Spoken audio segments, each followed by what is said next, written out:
Umanap na po ng palusot para umiwas. Mga tanda na ang tao may tinatago. Bakit yung ibang mga congressmen, yung ayaw ng live streaming, pinagbigyan mga kababayan yung executive session. Kahapon po si Congressman Romulo, tapos yung isa pang congressman taga Bulacan, pinagbigyan. Pero si Pulong talagang sumulat declining the invitation of the ICI. Anong ibig sabihin? Ang ibig sabihin, ayaw matanong kasi may tinatago talaga. Kahit hindi man siya pumunta doon sa ICI po, magpapatuloy ang investigasyon, inspection doon mismo sa May records naman po ang DPWH.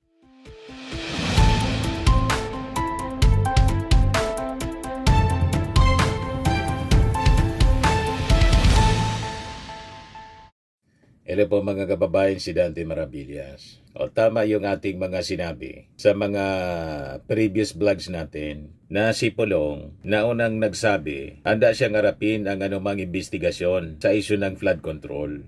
In-invite ngayon ng ICI, Independent Commission on Infrastructure. Ito na ngayon yung sagot ni Pulong. Sabi sa report nitong One News, Representative Duterte declines ICI investigation. Davao City 1st District Representative Paulo Duterte has declined the Independent Commission for Infrastructure invitation to appear in its probe into alleged irregularities in the city's flood control projects. In a letter to ICI Chair Andres Reyes Jr., Duterte argued the commission, as part of the executive branch, cannot summon a sitting lawmaker and called its request vague and ambiguous. He also accused the ICI of ignoring allegations involving President Bongbong Marcos Jr., his family and former Speaker Martin Romualdez, claiming the administration is using the inquiry to harass him and Vice President Sara Duterte ahead of 2028. Referring to 2028 election. Nakita na ninyo, mga kababayan, sabi ko sa inyo, ang mga Duterte, iba yung sinasabi sa ginagawa. Lahat baliktad po. Unang sabi niya, kahapon pa lang ito, di ako kontraktor. Pulong Duterte ready to face flood control probe. December 3, report ng Politico News. Davao City Representative Pulong Duterte declared that he is not a contractor or a congressman moonlighting as contractor linked to flood control anomalies. In a statement on Tuesday, Duterte said he was prepared to face any probe into the flood control projects in his home district, insisting he is not involved in any irregularities. Sabi ni Pulong, yes, naging congressman ako noong 2019 pero hindi ibig sabihin ako ang nag-design, nag-award o nag-implement ng lahat ng proyekto mula 2019 hanggang 2022. He pointed out that the Department of Public Works and Highways was the implementing agency with its own bidding and other processes and responsibilities. Di ako member ng House Appropriations Committee at di ako nagtatrabaho sa DPWH, lalo nang di ako kontraktor. Hindi ako engineer ng DPWH, hindi ako pumipirma ng Notice of Award. While he is ready to face any inquiry, Duterte lamented the selective probe on the flood control anomalies. If the flood probe is really objective, he asked why other districts with 20 billion pesos, 30 billion, even 50 billion flood funds were not included. Duterte has reassured the people of Davao City that he did not steal any public funds or manipulate any government contract. He promised to submit all documents to the ICI to probe transparency and accountability. Kung may nakita silang double funding, overpricing, or unfinished projects, mas maganda ngang imbestigahan para makita kung saan talaga nanggaling ang problema at sino ang tunay na nakinabang, sabi po niya. That's the end of this story. Sa pagsasabi ni Pulong, handa siya na magpaimbestiga. Welcome sa kanya yung any investigation. Yan yung sabi niya the other day, nung Tuesday. Ngayon, biglang nagbago. Isang araw pa lang ang lumipas, nagbago na yung kanyang statement. Ayan yung kanyang liham December 3, kahapon, Tuesday, iba yung sinabi niya. Kahapon, iba naman yung sinasabi niya. Baliktad na. Yan o. Sabi dyan, ICI Chairman Andres B. Reyes Jr., Independent Commission for Infrastructure. Reply to your invitation letter dated December 1, 2025. Dear Chairman Reyes, I welcome the investigation on the flood control projects of Davao City's 1st District. However, I regret that I cannot accept your invitation to appear for the following reasons. First, I am a sitting member of Congress. Considering the ICI is a creation of President Marcos Jr. Per Executive Order number 94, the ICI appears without power nor jurisdiction over me. The constitutional separation of powers bars ICI, which is part of the executive branch, from including me in your executive mandate. Your power is purely limited to the executive branch. Second, even then, there appears to be no factual and legal basis for your invitation. Your invitation is vague and ambiguous, absent any particulars or details of matters in the position of ICI. It is part of due process, fairness, and respect. Umanap na po ng palusot para umiwas. Mga tanda na ang tao may tinatago.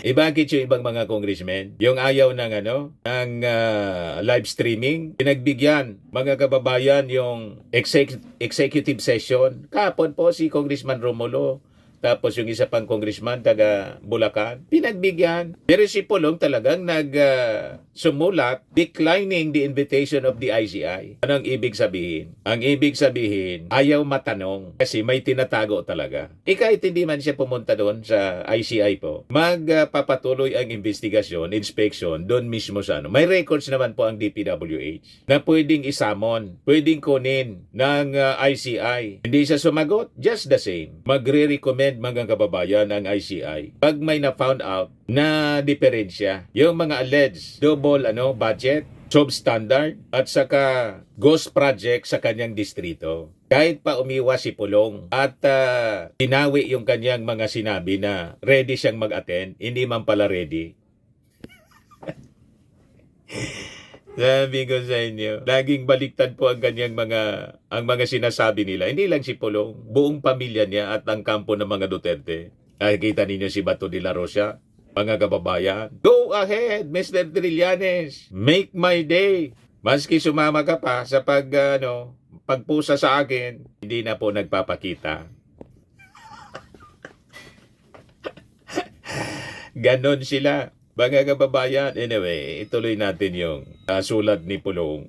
Sabi dito, third, if at all, the executive, particularly the DPWH, DBM, DOJ, DNR, DICT, PICAP, DTI, and other relevant government functionaries are more than enough to satisfy your information gathering and mandate as alter ego of the President Marcos Jr., you can rightfully secure any information or document that you may need in connection with the subject projects from them. Fourth, suffice it to say that I was not a member of the House Appropriations Committee from 2019 to 2022. I am therefore incompetent to answer your desired queries. Fifth, since ICI was created by President Marcos Jr., who has been implicated by one of the major players, ex-Congressman Elizalde Co, I feel that ICI must immediately investigate President Marcos Jr., binabaliktaran niya yung ating Pangulo, his family and ex-Speaker Romualdez for tweet. Most especially, nagamit pa ng for tweet. Ibig sabihin immediately. So sa kanila, pwede yung for tweet. Pero sa kampo nila, kay Sara, sa mga kaalyado nilang senador, hindi pwede yung for tweet. Archive pwede sa impeachment. Ngayon, kasi nagdidemand sila ng investigasyon, para sa ating Pangulo mismo. Kasi daw isinabit ni Saldico, dapat forthwith ang investigasyon. Kita ninyo? Ganon katindi sila, mga kababayan. Binabaligtad daw. Forthwith, most especially, flood control and other infrastructure projects in Regions 1 and 8 from 2022 to 2025, and incidentally all projects prior thereto from 2000 to 2025. It is my impression that the ICI was created by President Marcos to save himself, his family, ex-Speaker Romualdez, and else and provide a diversion cover-up for their misdeeds. 6. The revelations of ex-Congressman Elizalde Co is indeed very revealing as it is shocking. It cannot be ignored. They are exposes that need investigating. To use me and my sister BP Sara to divert the truth, passing the blame and mislead the Filipino people is highly unacceptable and deplorable. Overall, I view ICI as President Marcos Jr.'s tool for pure political propaganda to weaken or worse destroy the name of BP Sara, FPRRD, and our Duterte family's good name. It is a continuing political propaganda and harassment against our family with a view to the 2028 presidential, national, and local elections. Ayan po. Signed, Congressman Paulo Duterte, 1st District, Davao City. The usual pattern ng kanilang behavior. Magyayabang na kaya nilang harapin pag dumating yung panahon na kailangan nilang humarap sa investigasyon tulad ng impeachment trial kay Sara na sabi ni Sara, I want a bloodbath, sabay takbo sa Supreme Court for technicality. At yung mga kalyado, forthwith archive. Ngayon, si Bolong ganun din. Ready daw siya na harapin ang anumang investigasyon. Nang in-invite, nag-decline. Alams na. Mga kababayan, sabi ko sa inyo, kung wala siyang tinatago tulad ng sinasabi niya, ano pagbigyan yung ICI, pinulitika, mga kababayan na niya ng tudo. Paninira lang daw ito at harassment sa kanila para sila masira with the objective, PDI on 2028 elections. Yan daw ang rason kung bakit binuo ang ICI para lang siraan sila. Ganon katindi po. Style posit po. Para makaiwas pagbubuga ng tinta. Squid tactics, mga kababayan, ang tawag dyan. Anyway, tingnan natin kung ano magiging reaction ng ICI at saka ng Palasyo Malacanang. Siguradong itatanong ito kay Yusek Clear Castro sa press briefing mamaya. Okay po? Yung mga reaction sa mga netizens. Sabi ni Maureen Rose, Mia Villar, Talawan si Pulong, Kotobrag, Manumbag, Ogbogaw. Sabi ni Pauline Aubrey Dalisay Binaflor, kala ko ba walang tinatago? Sabi ni Mildred Martin, kung walang tinatago, bakit di umarap? Magandang chance ngayon to prove na mali ang allegations against him. Sabi ni Rory Sulayvar, akala ko ba walang tinatago at hindi takot tumarap sa investigasyon? Nansky Dayag, ang pagtanggi sa investigasyon ay hindi na bagos yan sa kanila. Sabi ni Yobel, basti di sumipot kay Torre, Inday di nag-defend ng budget sa Congress, tapos ito ayaw humarap sa ICI. Nasa lahi ang duwag? Sabi ni Nap Banaw, kung talagang malinis, walang dapat ikatakot. Sabi ni Gid, ginamit pa ang posisyon para tumakbo sa allegations. Sabi ni Ferdinand Mangalimat, may tinatago. Sabi ni ABR, why afraid? Akala ko ba matapang kayo? 51 billion pa. Sabi ni Mark Manalo, pag guilty, ayaw sumipot. Yan ang pattern ng kanilang behavior. Maghahamon. Pag pinatulan, aatras. Magyayabang. Diyan niya kami sa investigasyon. Pag in-invite, decline. Tapos, magsasabi ng kung ano-anong mga palusot. Si Sandro, si Martin po, ready sa investigasyon. Nag-resign pa si Martin Romualdez para walang impluensya bilang speaker. Di ba? Si Sandro, siya pa yung nagsulat sa ICI. Anytime man niya, within the week din, siguro yung schedule. Anytime man niya at your convenient time. Ready ako to cooperate with the investigation. Ngayon siya, gumawa ng kung ano-anong depensa, kung ano-anong rason para hindi matanong. Pinulitika pa, ginagamit niya ito sa politika para siraan kami at PDI-an niya sa 2028 election. Paniniraan niya sa amin ni Sara. Wala mang paninira sa kanila, mga kababayan. Sa totoo lang, sila yung sumira sa kanilang sarili. Diba si Sara, bakit na-impeach? Yung confidential funds at saka yung pagbabanta sa ating Pangulo. Sino ba naman ang nagsabi sa kanyang bantaan yung ating Pangulo? Diba? At gastusin yung kanyang confidential funds in 11 days, ubos. Si Digong, hindi man sinisiraan po. Sinira niya yung sarili niya kasi, ayon, AJK ng AJK, kill. Diba? Di siyempre, kinaso siya ng mga biktima. Nandun siya sa ICC. Tapos ituturo yung ating Pangulong Bongbong na nasa likod. Anong nasa likod ng kaso niya? Mga pribadong complainants po ang nag-file ng kaso 2017 pa. Nakita ninyo? Pari-pareha sila. Ganun ang kaisipan. Si bagong hero nila, si Kiko Barsaga, sinuspend ng Congress. Ang tinuturo na nag-suspend sa kanya yung ating Pangulo.